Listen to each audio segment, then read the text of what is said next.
Vendredi 13 mars 2020, c'est le dernier numéro du grand rendez-vous de cette semaine. Mesdames et messieurs, bonsoir et merci de toujours nous préférer. Vous l'avez compris, vous êtes bien sûr notre émission de soirée. Ce soir encore, on va vous emmener à la découverte du Bénin. Découvrir avec nous ces si beaux paysages.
Mesdames et messieurs, ce soir, nous vous proposons 3 rubriques et nous allons démarrer avec la rubrique Autant savoir. Et bien sûr, Autant savoir ce soir, nous allons nous intéresser au droit à la vie. Eh bien, nous y avons tous droit et ce droit fait partie des droits humains les plus sacrés, même si certains ont parfois tendance à lui trouver des limites. Elle tient encore, que ce soit les religions, que ce soit les textes juridiques, les constitutions des différents pays que vous connaissez, tout le monde est unanime, la vie est sacrée. Alors, quelle est la portée du droit à la vie? Existe-t-il des exceptions au droit à la vie? Nous allons revenir sur l'origine de l'un des plus vieux droits humains avec Fidèle Kikan. Il est président d'Amnesty Bénin. Eh bien, vous l'avez compris, ce sera sur Autant savoir dans un instant. Journée internationale du sommeil, c'est aujourd'hui. Alors, dites-nous, êtes-vous un gros dormeur ou un dormeur modéré? Peu importe, l'expert ce soir vous conseillera plutôt un sommeil réparateur. Restez donc câblés pour apprendre comment mieux dormir. Horizon Culture ce soir fait un zoom sur la caricature, un genre d'art visuel de plus en plus prisé d'ailleurs. Eh bien, il allie humour et talent artistique, ceci pour faire passer un message. Jennifer Sativi reçoit ce soir un grand nom du domaine caricatural au Bénin. Il s'agit de Constant Tonakpa, on le reçoit tout à l'heure. Vous le savez aussi, le grand rendez-vous, c'est aussi le journal à 19h45. Ce soir, nous serons avec Aurélie Sauton. En attendant, le premier plateau peut s'installer. Il s'agit de l'Espère.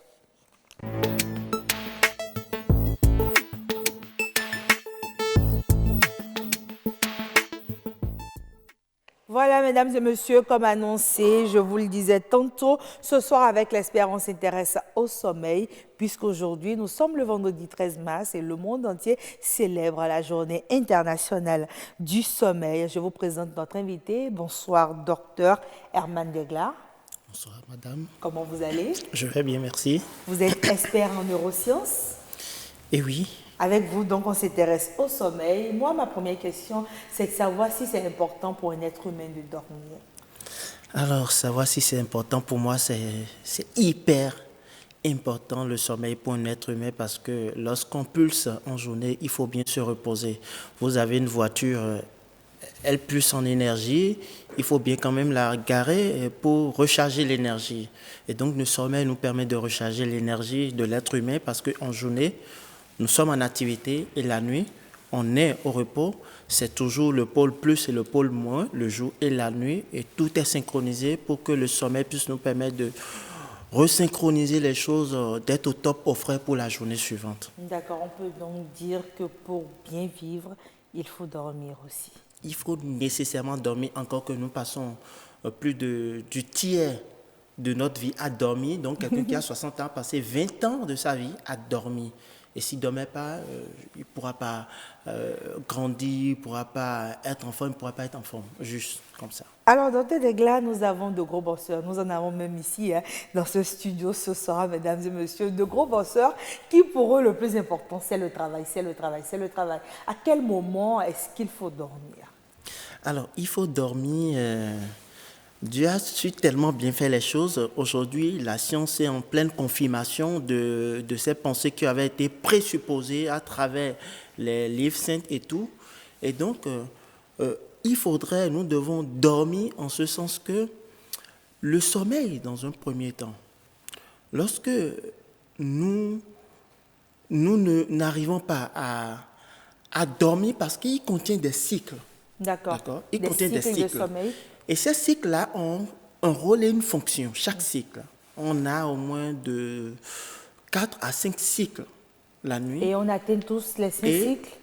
Oui, au minimum 4. Mais si on n'atteint pas les 5 cycles, c'est que ça aura réellement un impact négatif sur notre journée. Aujourd'hui, on pense qu'il faut bosser. Oui, il faut boxer. Mais au même moment, si vous ne vous chargez pas en énergie, comment vous voulez bosser les jours qui vont suivre après? D'accord. Et donc, je vais partager avec vous une astuce. On se dit, eh bien, ce que je peux faire, je rallonge mes journées en semaine et en week-end, j'essaie de rattraper le sommeil. Est-ce que c'est possible? C'est du pipeau. C'est un faux problème. Vous savez... La grasse matinée du dimanche et du samedi, vous ne connaissez pas, docteur? Non, ça ne suffit pas. C'est même une erreur parce qu'il ne faut pas dormir en journée. Il ne faut pas faire plus de 22 minutes de sieste en journée. Les récentes études ont démontré que c'est 15 minutes, au grand maxi 19 minutes de sieste en journée. Donc, de vous à moi, ce qu'il faut retenir, on va y aller étape par étape pour les téléspectateurs. Ce qu'il faut d'abord retenir, c'est que l'idéal, c'est de dormir la nuit. C'est de dormir la nuit. Parce que Dieu a intégré en nous quelque chose qui permet de reconnaître le jour et la nuit. Mais quand vous vous forcez à rester debout la nuit pour travailler, vous êtes en train de contrebalancer l'horloge biologique naturelle. Parce que dans la nuit, quand je parle tantôt des cycles, vous savez, il y a un premier cycle, une première phase qu'on appelle la phase d'endormissement, d'appel, où vous bâillez et vous vous sentez fatigué. Et c'est en ce moment que vous prenez la décision d'aller au lit. Mais lorsque vous allez au lit, il y a la phase légère du sommeil où vous allez commencer par sentir un ralentissement cardiaque, du rythme cardiaque, un ralentissement de la pensée au niveau du cerveau. Le corps est en baisse de température et en temps, si vous étiez debout et que vous mettez votre climatiseur sur 17, vous n'avez rien, mais quand vous êtes couché, vous le mettez 17, vous avez froid. Vous êtes obligé d'augmenter. Donc, il y a ce rythme-là qui est ralenti et donc vous commencez à rentrer dans un sommeil.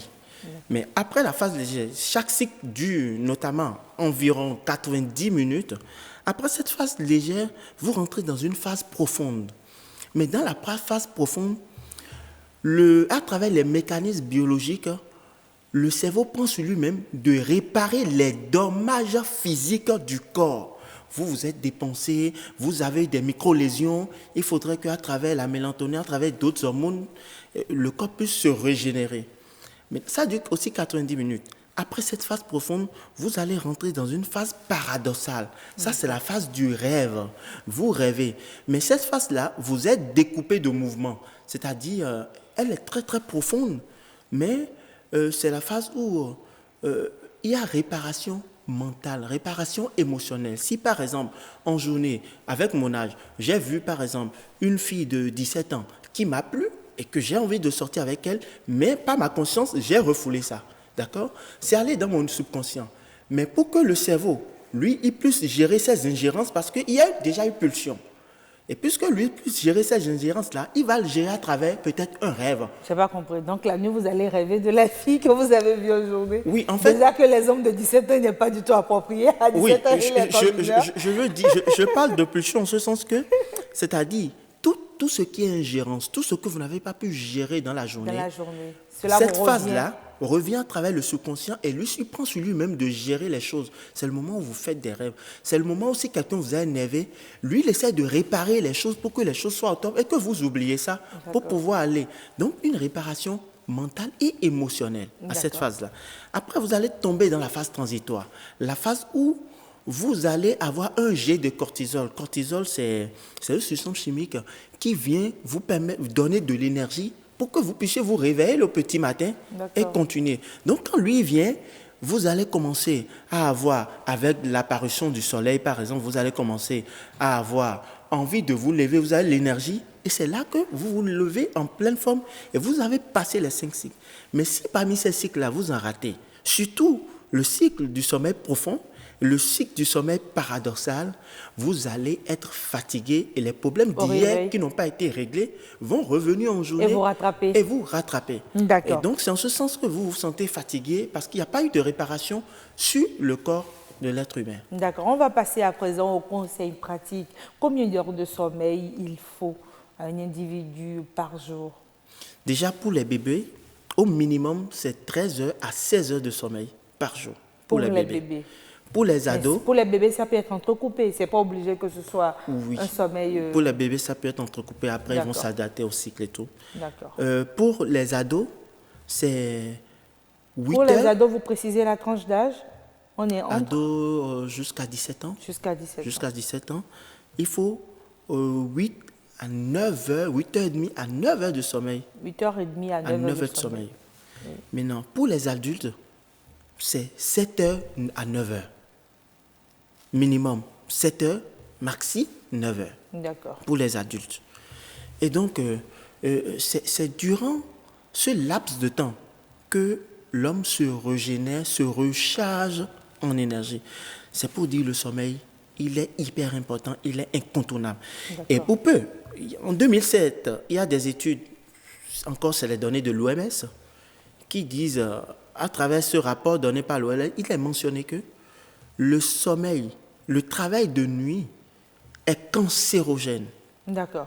Donc, quand on se met debout à travers quelques médicaments... Mais vous savez qu'il y a des activités qu'on ne fait que la nuit. Quand on prend un gardien de nuit, quand on prend un disc jockey, il y a certaines activités quand même qui ne se mènent que la nuit. Oui, mais on va en payer le prix, qu'on le sache ou non.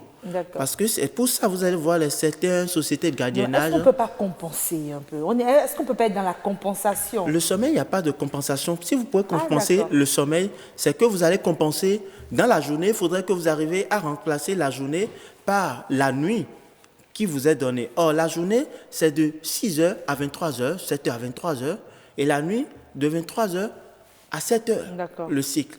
Et donc, il y a des gens qui dorment à partir de 22h, c'est toujours pas mal. Ils vont se réveiller à 6h ou à 5h. Il y en a qui dorment tôt à 21h, il n'y a pas de problème. Ils vont se réveiller peut-être à 5h et tout. C'est bien comme ça. Mais toujours est-il qu'il faut prendre conscience de ce cycle-là pour que ce cycle soit respecté.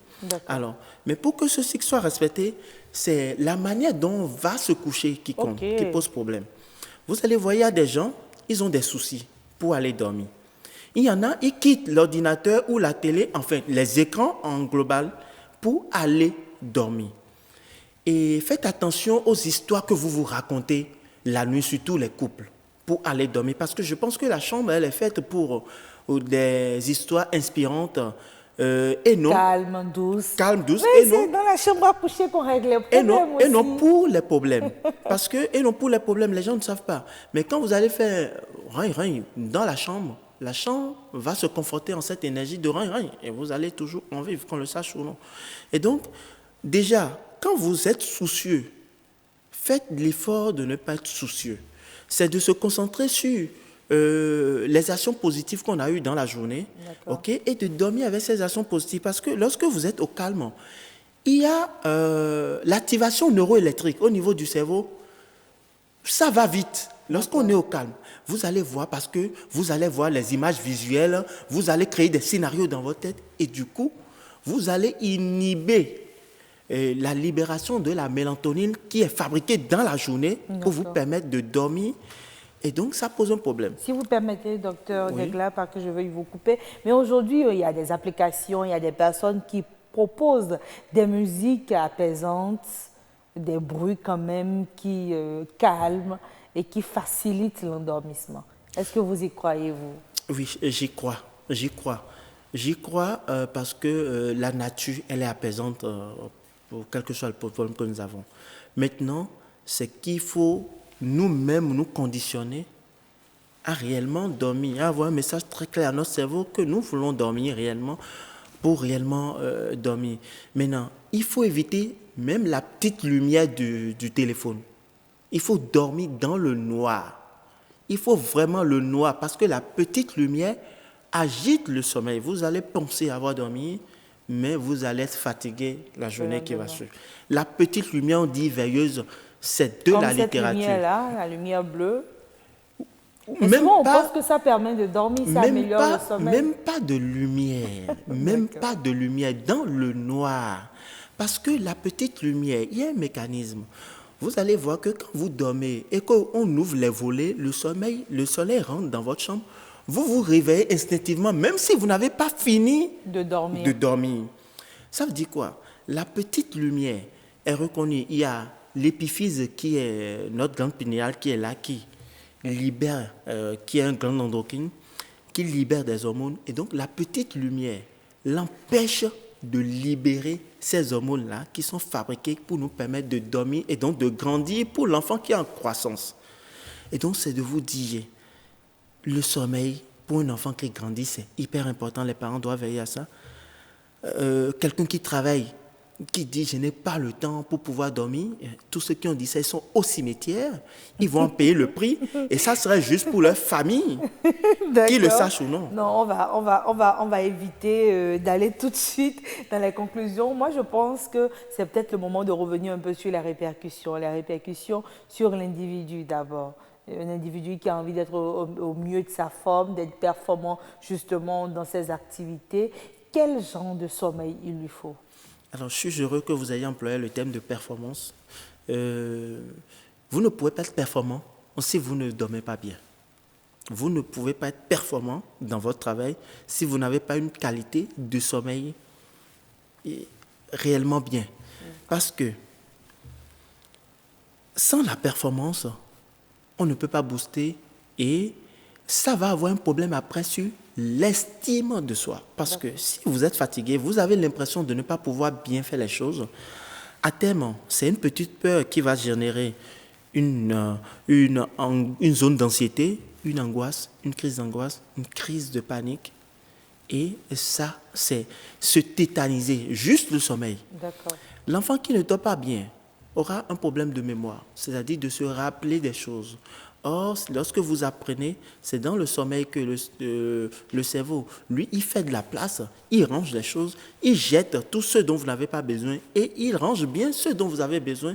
Et quand vous aurez besoin de ça, il va pouvoir vous le reconduire. D'accord. Mais docteur Degla, vous êtes d'accord avec moi qu'il y a quand même des moments où la nuit, on a besoin d'un peu plus travailler. Est-ce à dire que cela n'est pas recommandé du tout? Ou bien, si c'est vraiment urgent, on peut le faire, quitte à peut-être trouver le sommeil du lendemain un peu plus réparateur? Qu'est-ce que vous conseillez? Déjà que les gens comprennent que le sommeil, ce n'est pas une affaire de compensation. D'accord. Donc ça ne se compense pas. Ça ne se compense pas. Maintenant, si on a eu une urgence, vous savez, il peut y avoir du coup des urgences. Oui. On dit c'est l'exception qui fait la règle. D'accord. Mais quand c'est chronique, c'est répété, ça devient répétitif, ça va poser nécessairement un problème de santé imminent. Et quelqu'un qui ne dort pas, ça cache un problème de santé imminent. Il faut que ces personnes-là se rapprochent de leur médecin pour pouvoir avoir des conseils, pour mieux dormir. Alors moi, je crois que ce que je retiens surtout de ce plateau, c'est que le sommeil, on ne peut pas le compenser. Pendant longtemps, je crois qu'on a tous pensé, mesdames et messieurs, qu'on pouvait compenser le sommeil, mais l'expert en neurosciences nous dit que non, le sommeil perdu, il ne se rattrape pas, contrairement à ce qu'on pense. Donc pour mieux dormir, on l'a dit, il faut aller bien au lit, éviter tout ce qui pourrait vous maintenir encore en éveil. Merci, Dr Degla, d'avoir été des nôtres sur ce plateau. Éviter le sommeil en journée. Éviter le sommeil en journée. Voilà, je crois que j'avais oublié cela. Merci beaucoup, mesdames et messieurs. C'est terminé pour l'expert et la rubrique Autant savoir s'installe.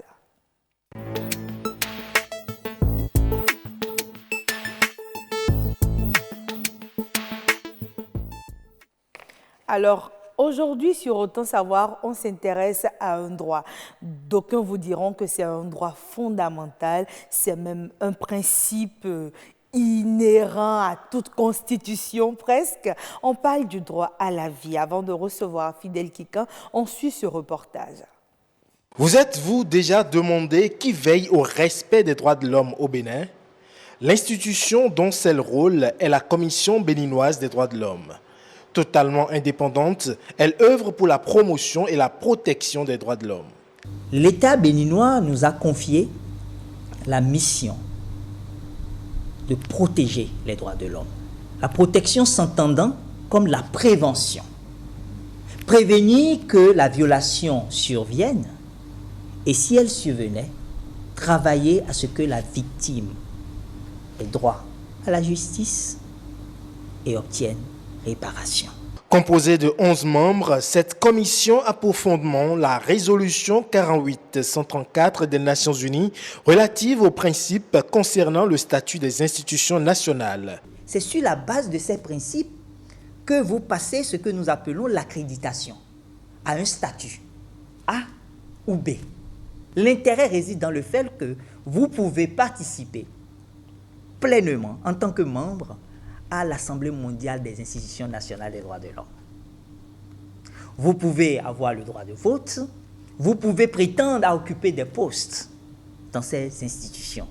La commission agit donc en veille sur les questions de droits humains et contrôle les engagements du Bénin dans le monde. Notre particularité en tant que commission, c'est que nous avons un rôle de conseil auprès des pouvoirs publics. Les pouvoirs publics peuvent nous demander de leur donner des avis et de leur faire des recommandations sur toute question touchant aux droits de l'homme. Nous veillons aussi à ce que les obligations internationales découlant des différentes conventions ratifiées par le Bénin soient effectivement mises en application, mises en œuvre sur le terrain. Si connaître les droits humains est indispensable pour pouvoir les défendre, la Commission béninoise des droits de l'homme peut être saisie par n'importe quel Béninois qui se sent lésé dans ses droits. La loi précise qu'on peut nous saisir par tout moyen. À l'aide du numérique, vous pouvez nous saisir par SMS, vous pouvez nous saisir par WhatsApp, vous pouvez nous saisir par Facebook. Mais après cela, vous devez formaliser votre plainte. Et là, la loi précise que vous devez nous saisir par écrit ou verbalement ou tout autre moyen utile permettant de fixer les éléments formels et substantiels de votre requête.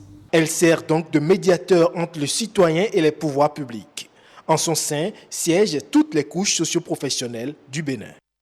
Voilà, vous l'avez vu en image, Fidèle Kikan est déjà avec nous sur ce plateau. Avec lui, on s'intéresse au droit à la vie. On se demande si ce droit est au-dessus de tous les droits. Il nous le dira dans un instant. Mais avant, mesdames et messieurs, ma première question pour Fidèle, je crois que c'est celle-ci. Fidèle, comment tu vas? Bonsoir. Je vais très bien, bonsoir Agnès. Merci de nous rejoindre sur ce plateau. C'est moi qui suis honoré de votre invitation. D'accord, je sais qu'il y a 3 jours, comme on le dit ici au Bénin, communément. Merci de nous revenir. C'est une rentrée donc. Voilà, une rentrée, tu as tout compris. Donc ce soir, justement, avec la rentrée, on s'intéresse au droit à la vie. C'est vrai, ici on est très religieux et tout. Il y a ce que la religion dit, mais il y a aussi ce que le droit dit. Quand on parle de droit à la vie, de quoi il s'agit concrètement? Alors le droit à la vie, c'est une prérogative que tout être humain reconnu comme tel a, à ce qu'on ne puisse pas attenter à sa vie, de toute façon, contre sa volonté. Alors, si je précise contre sa volonté, c'est que malheureusement, la bonne nouvelle ou la mauvaise nouvelle, c'est que le droit à la vie n'est pas un droit non dérogeable. D'accord. Il y a au moins 2 dérogations. Il y a des exceptions. Il y a des exceptions. On va parler d'exceptions pour que tout le monde comprenne. Donc, le droit à la vie, il faut vivre pour avoir à jouir des droits humains. Donc, c'est vraiment la mère de tous les droits. C'est le principe fondamental qui fait que l'homme existe et qu'il est considéré comme tel. D'accord. Alors, dans mes recherches, on nous parle de 1948, quand on a commencé par parler de ce droit-là. Pourquoi avant, on n'en parlait pas? Est-ce qu'avant, on ne vivait pas? Est-ce qu'avant, la vie n'était pas sacrée, elle n'était pas importante? Non, juste 48, parce qu'en fait, 48, ça vous rappelle l'année de la Déclaration universelle des droits de l'homme. C'est vrai qu'il y avait eu des dates ou des rendez-vous bien avant ça, mais c'est à partir de 48 qu'on est passé à l'universalité de ce principe, après avoir vécu les horreurs de la Deuxième Guerre mondiale notamment. Donc, ce n'est pas en 48 que l'homme a eu le droit à la vie, mais c'est en 48 que toutes les nations se sont accordées sur le principe et la valeur de ce que il faudra respecter la sacralité de la vie humaine et donc protéger en toute situation le droit à la vie. Alors justement, je ne sais pas s'il y a des exceptions, mais selon mes recherches, il m'est apparu que la plupart des constitutions reprennent justement ce principe de sacralité de la vie. Oui, parce que si vous l'enlevez, si vous trouvez un moyen de pouvoir enlever la vie à quelqu'un, vous ne pouvez pas enlever, c'est prétentieux d'enlever quelque chose que vous n'avez pas donné. La seule personne qui nous a donné la vie, c'est Dieu, et donc c'est la seule personne, Dieu, quelle que soit votre religion, quelle que soit votre croyance, tout le monde est d'accord qu'aucun homme humain n'a donné, n'est auteur de la vie. Et donc c'est prétentieux de pouvoir arracher quelque chose que vous n'avez pas donné. Donc il y a quelque chose qui excède l'homme. C'est pour ça déjà qu'il faut parler de la sacralité de la vie. Et donc en plus, c'est une question de justice aussi. D'accord. Parce que la justice doit avoir ce côté pédagogique, la justice doit avoir ce côté qui permet à l'individu qui est soustrait de la société à un moment donné de s'amender pour soit réintégrer la société ou soit servir d'exemple si jamais il avait par exemple écopé d'une prison à perpétuité. D'accord. Mais jamais l'État ne peut se transformer à travers sa justice, par exemple, à un meurtrier. Je suis contente. C'est pour ça que l'État béninois, vous avez vu l'argumentaire qui a accompagné le dernier acte que l'État béninois a eu, par exemple, c'est-à-dire la commutation des peines de mort. Le Conseil des ministres disait, nous allons rentrer dans le Conseil des États modernes. Donc l'État moderne, c'est l'État qui respecte le droit à la vie, quelles que soient les circonstances.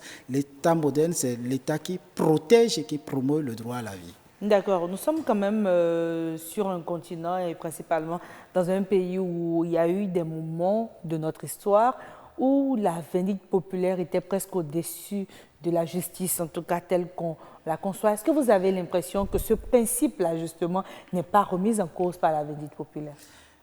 Justement, c'est là où l'État a encore quelques pas à faire. Vous savez, il y a quelques années, je pense qu'il y a 2 ans, nous avons réuni pratiquement tous les leaders traditionnels et religieux pour essayer de questionner la question de la vindicte populaire, essayer de voir si dans les différentes chapelles, il y avait matière à ce que cela soit autorisé.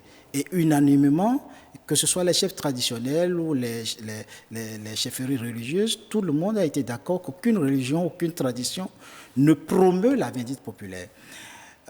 Les raisons qui avaient été évoquées semblent de ce que la vindicte populaire a de s'éclore sur une méfiance justifiée ou non, un divorce justifié ou non entre les populations et la police ou entre les populations et le dispositif sécuritaire en général, en son temps.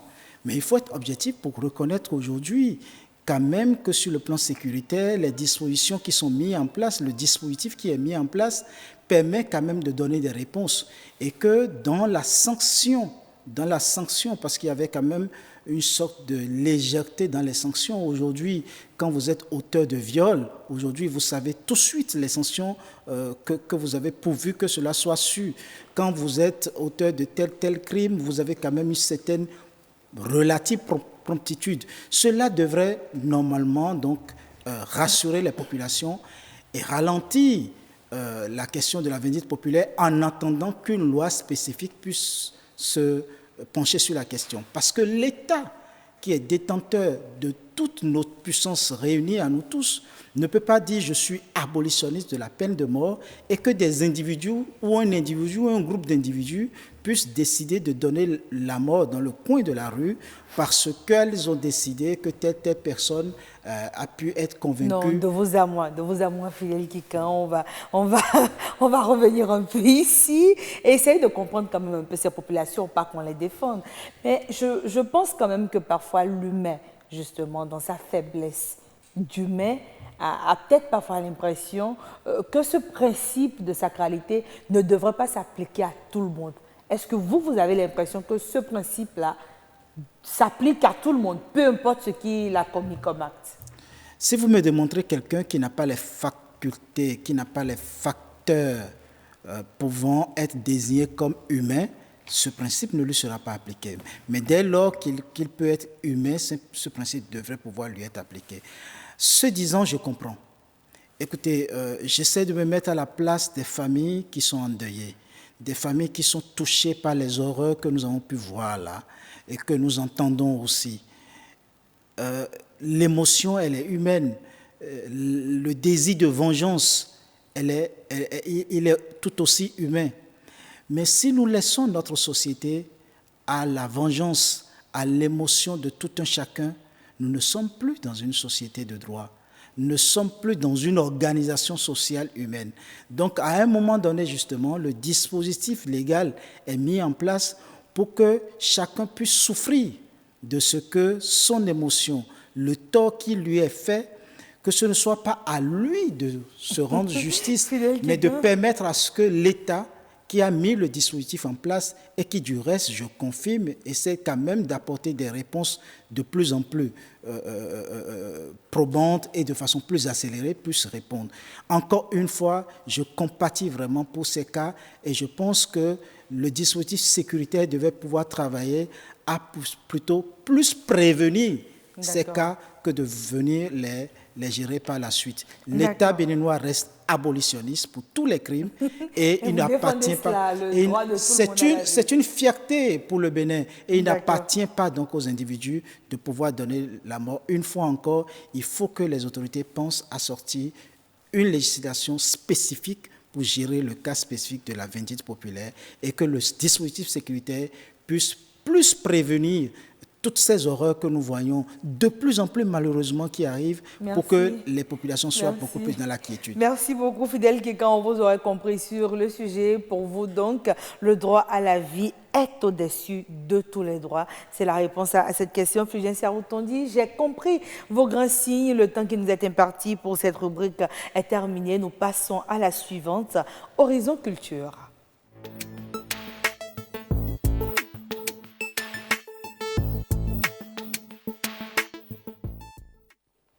Alors, je crois que ce genre artistique, moi j'aime bien dire que c'est un genre artistique, nous est apparu il y a déjà un bon nombre d'années, sous d'autres cieux. Et on avait envie de pouvoir informer tout en amusant. C'est comme ça ce genre est apparu. Justement, Horizon Culture de ce soir nous dira si c'est véritablement ça, l'origine de caricature. On aura un invité spécial sur ce plateau, mais avant, on suit ce reportage. Ce jeune homme fait une représentation de l'écrivain Florent Kouaouzoti. Plus qu'une simple passion, il a fait du dessin son métier. Comme lui, ils sont nombreux aujourd'hui à s'intéresser à cet art. Moi, je fais du dessin et dans mon dessin, j'essaie de parler du Bénin. J'aime que celui qui regarde mon dessin ou une de mes créations quand même, que d'une manière ou d'une autre, qu'il y ait de l'émotion ou une expression qui naisse à travers cela. Pas que c'est juste du beau. Et voilà, mais que ça ne laisse pas indifférent en fait. Que ça suscite, que ça pousse à une question, à une remise en cause. Actuellement, je suis en train de faire un portrait de Barack Obama au stylo, bic. Voilà. C'est assez passionnant. Je ne fais pas que les portraits. Je fais aussi des dessins sur t-shirt. Comme on peut le constater là, sur ce t-shirt, je fais aussi des dessins sur t-shirt et tout en fonction des motifs que je propose aux clients. Un don inné ou un talent pour la plupart, ces artistes mettent dans la réalisation de leurs œuvres toute leur volonté et leur passion. Pourtant, l'art du dessin peine à évoluer au Bénin. Les gens voient l'art comme quelque chose d'inaccessible, genre de réservé à une classe sociale, alors que non, le dessin c'est ouvert à tout le monde, c'est pour tout le monde. Du portrait, de la bande dessinée ou encore de la caricature, le domaine du dessin se révèle assez vaste. Et pour ces dessinateurs, il peut connaître un avenir meilleur. Moi, par exemple, je fais des dessins animés, je fais des jeux vidéo, je fais de la bande dessinée et je vis entièrement de ça. C'est à vous de pousser les gens à croire en vous, de leur prouver que ce que vous faites, c'est du bon boulot et que c'est un boulot à travers lequel vous pouvez manger. J'ai suivi une formation en assurance, je suis un cadre en assurance. Aujourd'hui, ce n'est pas forcément ce qu'on a appris qu'on exerce et je pense que c'est ce dans quoi on a du talent qu'on devrait forcer. Il faudrait que le gouvernement pense à nous trouver des bourses pour aller plus se perfectionner à l'extérieur et quand même revenir et représenter le Bénin valablement. Si chanter, danser ou encore jouer constituent des métiers, le dessin en est aussi un et peut contribuer au développement économique du Bénin. Alors, ce qui est sûr, on a des caricaturistes qui vivent justement de ce métier. Jennifer Sativi, bonsoir. Bonsoir Agnès Bello. Comment vous allez? Ça va très bien. Eh bien, vous en connaissez-vous, un caricaturiste? J'en connais un de très doué qui est d'ailleurs sur ce plateau. D'accord, je vous laisse nous le présenter ce soir. Monsieur Constantin Onakwa, bonsoir. Bonsoir Jennifer, bonsoir Agnès. Bonsoir. Déjà, notre élément témoin nous parle de dessin, mais il faut qu'on comprenne que la caricature, forcément, ça va un peu plus au-delà. Donc, c'est comme vous parliez d'origine tout à l'heure, je vais attendre et glisser ma première question, qui est déjà, c'est quoi la particularité de la caricature? Bon, la caricature, c'est... moi, je parle généralement quand je parle de dessin, je parle de la grande famille du dessin. D'accord. La caricature fait partie, c'est un métier parent du dessin. Parce que quand on parle du dessin, c'est plus global.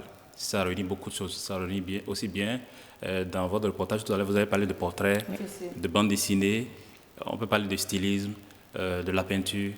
Tout ça, c'est des parents. C'est des métiers parents du dessin. Et la caricature est un des métiers parents du dessin. Vous voyez? Donc, c'est un membre de la famille du dessin. Exactement. C'est-à-dire, si vous êtes dessinateur, vous avez parfois un peu plus d'affinité, un peu plus de capacité à faire plutôt de la caricature ou à être portraitiste ou à être peintre. Vous avez des prédispositions et c'est selon vos prédispositions que vous choisissez après d'être caricaturiste, dessinateur de presse ou bien de la bande dessinée ou bien de portrait ou bien de peintre ou bien de styliste, ainsi de suite. Mais ici, on parle précisément de caricature, n'est-ce pas? Donc, on peut dire que la base d'abord pour aller vers la caricature, c'est le dessin. Tout à fait. Il faut savoir dessiner. Tout à fait.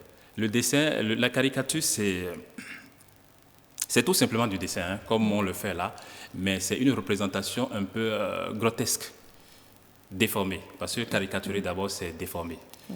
Vous ne pouvez pas faire de la caricature en étant poli, en étant droit, en faisant un dessin réaliste.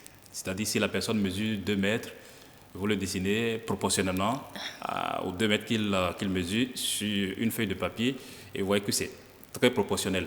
Vous le dessinez comme ça, ce n'est pas de la caricature. Vous êtes obligé de lui dessiner une grosse tête ou de gros yeux.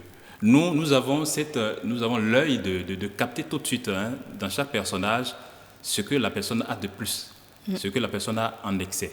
Et c'est là que nous on attaque. D'accord. Et c'est là qu'on attaque souvent. Lorsqu'on parlait de défauts, est-ce que la caricature met plus en exergue les défauts? Nous, on essaie ou les défauts ou les faiblesses? On essaie de conjuguer, la plupart du temps, aussi bien les faiblesses que les défauts. D'accord. Que les défauts des personnages que nous dessinons.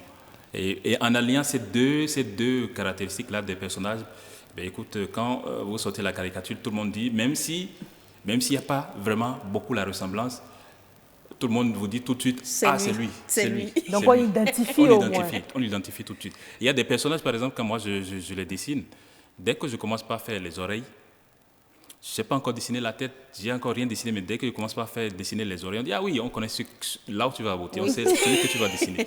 Donc, en fait, c'est ça la caricature. Et parfois, on peut attaquer la taille de la personne. Et la caricature ne s'arrête pas qu'au dessin. Okay. Ça peut aller au-delà du dessin. Et ça va souvent, la plupart du temps, au-delà du dessin parce qu'il y a le texte aussi. Oui, le dialogue souvent. Exactement. Donc, est-ce qu'on peut dire que c'est plutôt humoristique? Est-ce qu'on peut lier ça à tout ce qui est drôle? D'autres parlent de satire. Est-ce que c'est de l'humour ou de la satire? C'est en même temps de l'humour et parfois la satire aussi.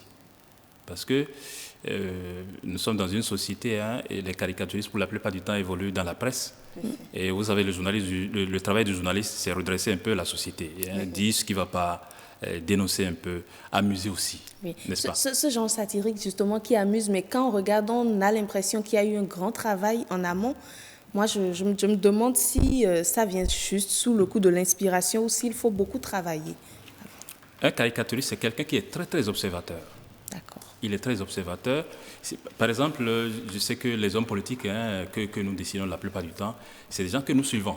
Et ils ne sont pas toujours contents. Ils ne sont pas toujours contents. C'est le lieu de le dire. Ils ne sont pas toujours contents quand on les dessine, mais c'est notre métier. C'est notre métier à nous. On ne peut pas faire autrement. On n'est pas là pour être gentil. Et c'est des gens que nous suivons au jour le jour, aussi bien dans leur mouvement, dans ce qu'ils disent, dans tout ce qu'ils font, même les moindres petits gestes. C'est surtout ces moindres petits gestes-là que nous, on capte la plupart du temps. Et donc, on essaie de représenter. C'est juste un instant. Vous vous rendez compte juste d'un instant. D'un instant. Ce qui n'est pas, la plupart du temps, perceptible par le public, par le grand public. Et nous, on essaie de résumer ce personnage-là à travers juste un dessin ou une petite phrase qui peut résumer toute la vie de ce personnage-là que nous désignons. D'accord. Justement, vous avez parlé tout à l'heure de la caricature dans la famille du dessin. Et si j'ai bien envie d'agrandir cette famille et de parler de l'art en général, quand vous prenez la caricature en tant qu'artiste, qu'est-ce que vous arrivez à faire avec ce genre précisément que vous estimez qu'on ne peut pas faire avec d'autres formes artistiques, d'autres œuvres artistiques, par exemple? Oui, ce qu'on arrive déjà à faire, on publie dans la presse. On publie beaucoup dans la presse, mais nous allons parfois au-delà de ça parce qu'il y a un tel qui a son mari, veut lui faire un petit coup là, et il nous appelle, il dit bon, fais-moi une petite caricature de mon mari ou bien de mon copain ou bien de ma nièce. Mon mari, il adore fumer, mais je veux qu'il arrête de fumer, fais-moi un petit dessin pour un peu critique, on donne ses caractéristiques, nous on fait le dessin et puis on offre à la personne. Et par rapport à l'art en général, c'est que comme je l'ai dit tout à l'heure, c'est un métier parent du dessin. D'accord. Et nous, on s'exprime. On s'exprime dans la presse dans la plupart du temps, et on s'exprime au-delà de ça. Dans des manifestations publiques, parfois, on nous invite, on fait des dessins pour illustrer. Ça arrive à passer un message et à corriger également. À corriger les mœurs, parce que je disais tout à l'heure, on est un peu des journalistes aussi. On arrive à corriger un peu ce qui ne va pas bien dans la société. J'ai envie de vous demander comment vous êtes venu à la caricature, comment vous en êtes arrivé à faire ce choix. Est-ce que vous avez commencé par le dessin, ensuite vous avez découvert l'affinité, ou est-ce que vous étiez déjà passionné de caricature? Bon, j'ai commencé la caricature très tôt, disons, parce que la caricature, on ne peut pas dissocier ça du dessin. Oui. J'ai commencé le dessin très tôt à bas âge. Il faut dire au Bénin, on n'a pas la chance d'avoir de grandes écoles où on doit former les gens en dessin. Et j'ai donc avancé, je suis arrivé à un niveau où j'ai trouvé l'opportunité, on m'a offert l'opportunité, disons, de commencer par publier mes dessins dans la presse. D'accord. Et c'est là que j'ai pris mon envol et puis j'ai commencé par publier, les gens ont aimé et puis voilà, je suis arrivé là où je suis aujourd'hui. Voilà. Alors, M. Sonagwa, je ne vais pas vous laisser sans cela. Tout le monde le sait, beaucoup ont pris le temps de vous lire. Et je veux dire, comment vous gérez la critique? Parce que vous avez été sérieusement critiqué. Parfois même, je me demande si vous n'avez pas été menacé par rapport à vos caricatures. Comment vous gérez ça? La plupart du temps, c'est le matin, tôt le matin à 6 heures, parce que la plupart des journaux partent de l'imprimerie. On distribue les journaux dans les bureaux, dans l'administration, un peu partout dans le pays. Donc à 6h, 7h déjà, il y a parfois on reçoit des coups de fil. Ouh là là. On dit, ah mais je viens de voir ma caricature, mais comment tu oses me dessiner comme ça? Mais attends, mais je vais t'emprisonner, je vais te... Mais Monsieur en général, Tonakwa, ça va pas plus loin, ça va pas plus Je loin. vais vous livrer à nos téléspectateurs, mesdames et messieurs, vous qui me soutenez. Voilà ce que monsieur Tonakwa a fait de moi ce soir sur ce plateau, vous vous rendez compte? Mais votre caricature, Est-ce que elle est c'est- belle. Elle est gentille. Au moins, On peut pas J'ai répondre. été me j'ai été reconnaît. très gentil là. Vous hein. avez encore été très gentil. Très gentil. Hein. D'accord, vous avez compris, non? Oui. Et ça s'est fait en à peine 15 minutes, non? Oh, mais même pas. 5 minutes. Même pas 5 minutes. Waouh. 2 minutes, 3 minutes, ça s'est fait devant nous. Donc en 5 minutes déjà, vous venez de me tailler en pièces là, mesdames et messieurs. Oh, ouais. Je suis redevenue toute petite, vous l'avez compris. À la prochaine émission, je serai un peu plus méchant quand même. D'accord. C'est promis. Merci, monsieur Tonakwa. L'heure du journal est sacré, c'est le journal qui suit notre rubrique. Il est 19h45, on retrouve la rédaction.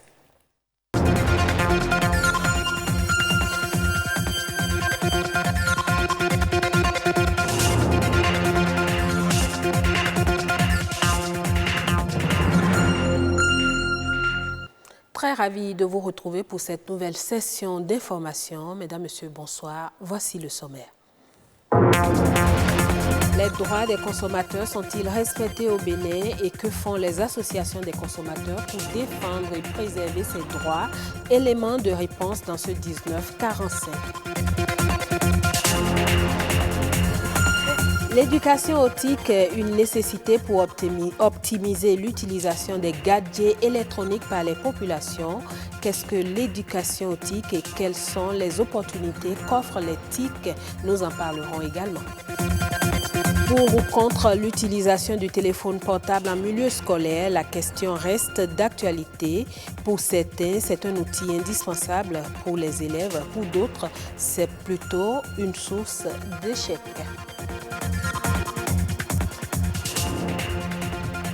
À nouveau, bonsoir. Une journée dédiée aux droits des consommateurs. Elle est célébrée le 15 mars de chaque année et permet aux associations des consommateurs de célébrer et consolider leurs intérêts.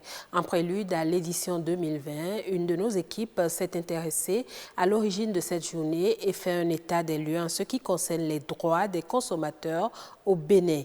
Suivez le reportage que nous propose Émeric Okupeli.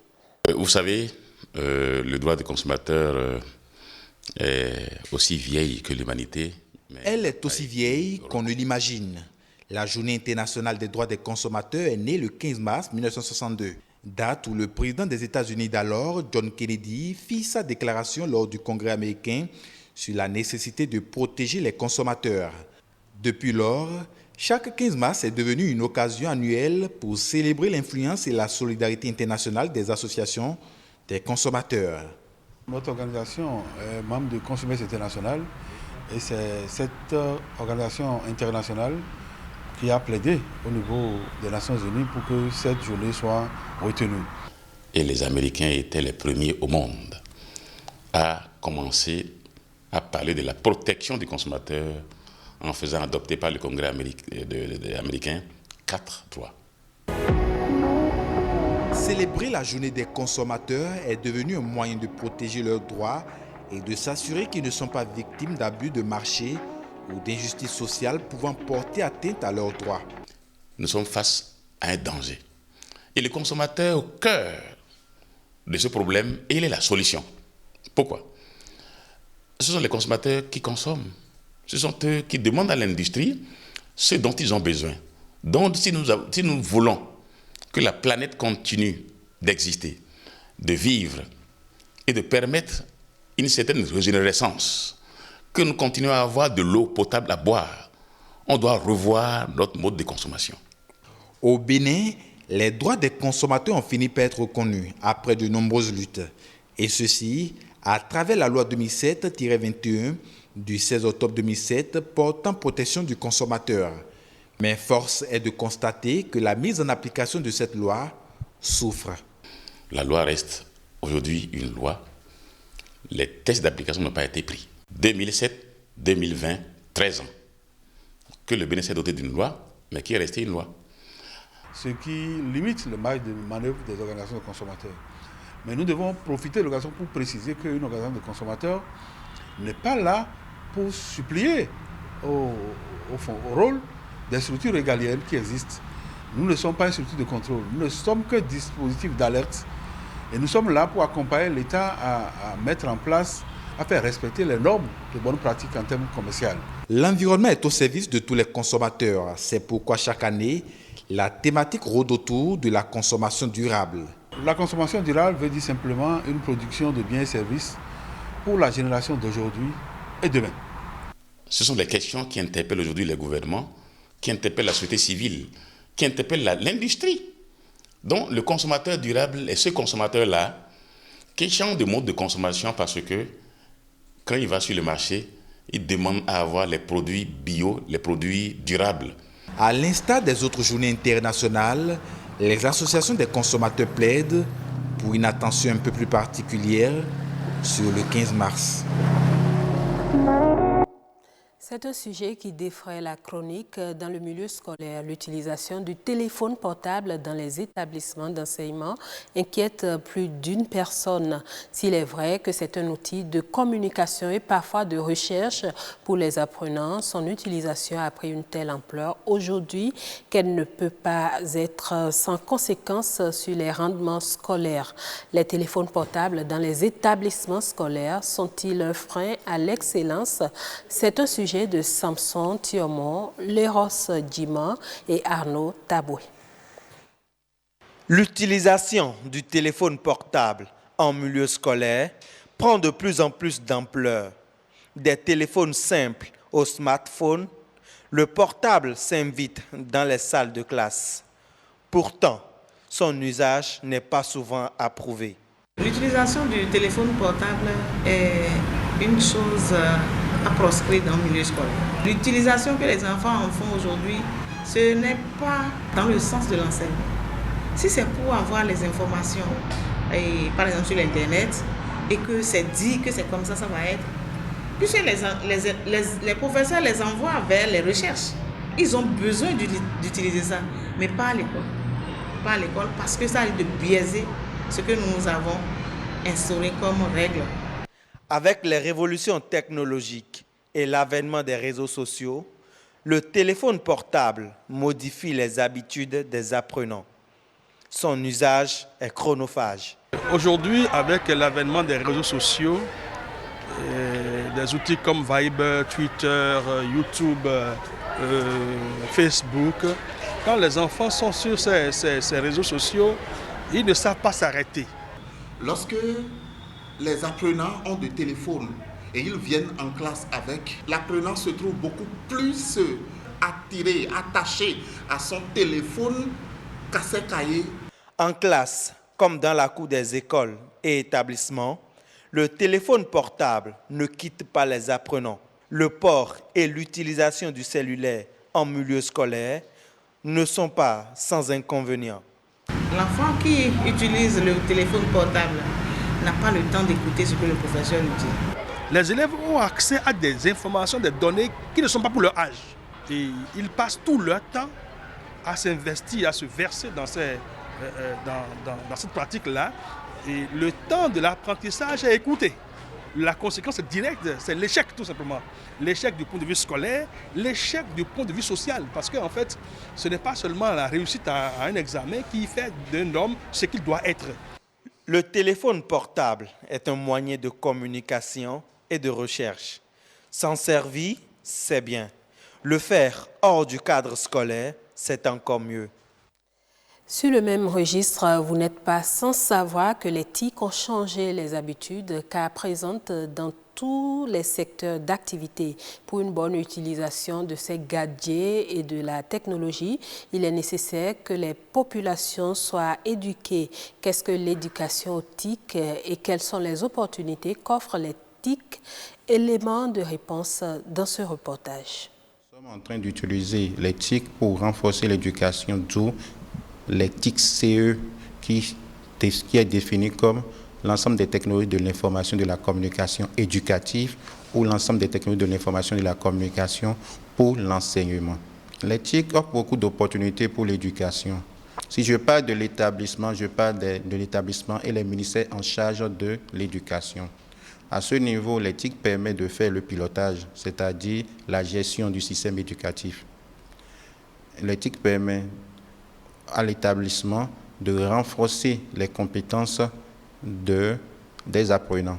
Au niveau des enseignants, les enseignants peuvent utiliser aujourd'hui des outils comme les banques de données d'images ou de vidéos pour illustrer les cours.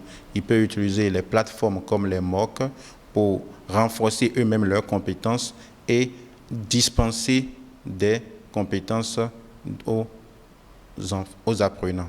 Le gouvernement actuel a bien pensé en mettant en place 2 grands projets qui vont renforcer la qualité de l'éducation les jours prochains, qui les projets sont la généralisation de l'usage du numérique par l'éducation et la promotion, le développement des contenus numériques. Ces 2 grands projets qui sont le 24e et le 25e projet phare du gouvernement. Il y a déjà la connectivité qui est déjà à bon niveau. Il y a l'implémentation, c'est-à-dire l'installation dans beaucoup de collèges déjà des classes numériques et des classes multimédia. Grâce au ministère en charge du numérique et de la digitalisation, il y a déjà la connectivité, c'est-à-dire l'interconnexion de certains établissements à l'Internet, d'où cette pratique est déjà en cours d'expérimentation au Bénin.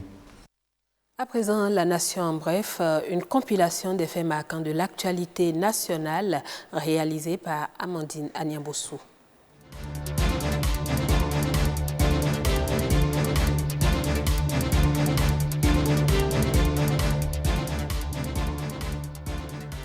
Le gouvernement adopte une politique nationale de l'emploi à l'horizon 2025. C'est l'une des décisions issues du Conseil des ministres du mercredi 11 mars 2020. Ce document s'articule autour de la vision qu'à l'horizon 2025, la plupart des Béninois en âge de travailler disposent d'un emploi susceptible de leur procurer un revenu pouvant leur permettre de satisfaire leurs besoins vitaux et leur bien-être intégral. L'objectif général est de réduire de moitié d'ici à cette échéance le taux de sous-emploi de la population active ainsi que celui du chômage estimé à 2,3%. En plus de la promotion d'une gouvernance générale de qualité, il s'agira d'améliorer l'employabilité des diplômés sortis du système éducatif, de réduire le sous-emploi et le chômage de longue durée et d'améliorer la gouvernance du marché de l'emploi. Le Conseil des ministres a également autorisé l'aménagement des espaces verts et plantation d'arbres du projet asphaltage dans les villes d'Abomey, Abomey-Calavi, Boycon, Cotonou, Lokossa, Natitengu, Parakou, Porto Novo et Semekodi. En plus du bitumage ou du pavage des voies primaires, secondaires et tertiaires dans les 9 villes concernées, le projet asphaltage comporte aussi un volet consacré à l'aménagement d'espaces verts et de plantation d'arbres en milieu urbain. Fini les tracasseries liées à l'obtention du permis de construire. Dans le souci d'améliorer la qualité des services et le climat des affaires, le gouvernement vient de dématérialiser la procédure d'obtention de ce document. Tout se fait désormais sur une plateforme. La nouvelle procédure a été expliquée aux acteurs du secteur privé. Ainsi, le permis de construire est obtenu en 14 jours à Cotonou et en moyenne en moins de 25 jours. Avec cette réforme, c'est une vingtaine de jours gagnés en termes de durée et 427 000 francs CFA économisés. Les ressources de certaines communes du Bénin vont connaître un accroissement. L'Association nationale des communes du Bénin, ANCB, vient de mettre en service des guichets uniques dans 12 communes. La cérémonie de mise en service a eu lieu à Toribo-Sito. Ces guichets uniques visent à favoriser l'accroissement des recettes non fiscales des communes bénéficiaires à travers un meilleur suivi et une meilleure sécurisation des flux financiers.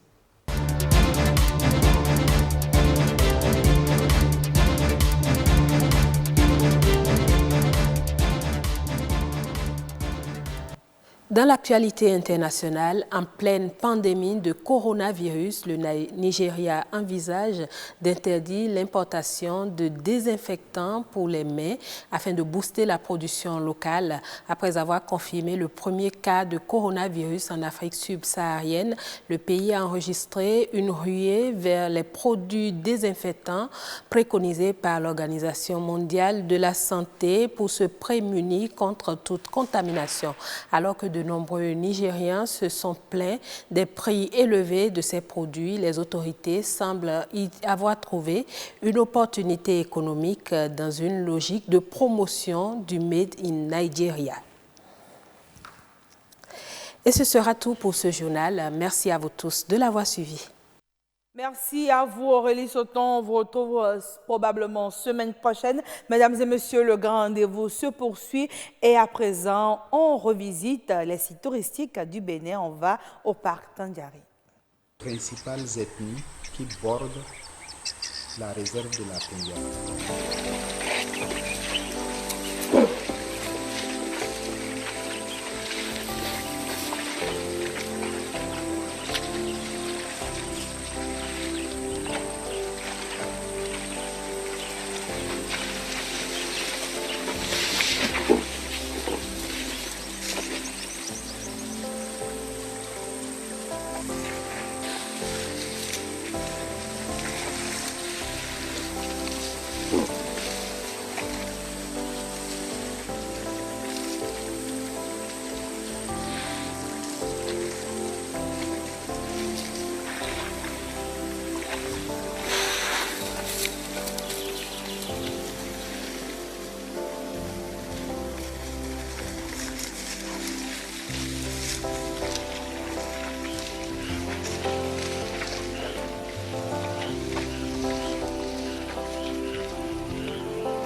Voilà, mesdames et messieurs, ce sera tout pour le grand rendez-vous de ce soir.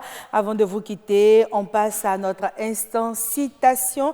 Eh bien, avec la complicité de la régie, le séjour d'un tronc d'arbre dans l'eau ne le transforme pas en crocodile.